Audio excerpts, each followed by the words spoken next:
Hello guys, for today's video ayan, ito yung huli ng mami at daddy ko guys. Dahil ng ano sila ng isda guys, ayan, ang tawag dito sa amin yan ay lapis.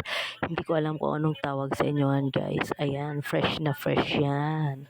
Makakaulam na tayo for today at makakaano na sila guys, makakapag tinda ng isda o ayan yung lapis guys, ewan ko ano ba tawag sa inyo yan, masarap yan kasi sariwang sariwa. Masarap yan na prinito guys at pakse o di ba utaray nakapagbenta rin ng isda guys. Finally tatlo lang yung malalaki guys. Yung maliit hindi na ibebenta kasi uulamin na lang guys kasi ang alon ngayon guys sa dagat ay nako bihira lang ang pumapalaot dahil maano yung dagat guys, maalon. Tingnan nyo naman yung huli nila guys. Makakapang ulam na tayo for today guys.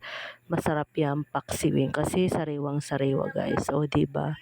Pak na pak sila guys. Nakahuli sila ng isda ngayon.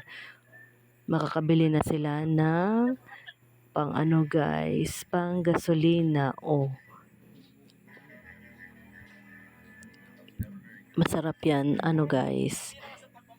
Ito yung masarap guys. Ayan. 'Di ba? Iba-iba yung isda natin for today. Masarap.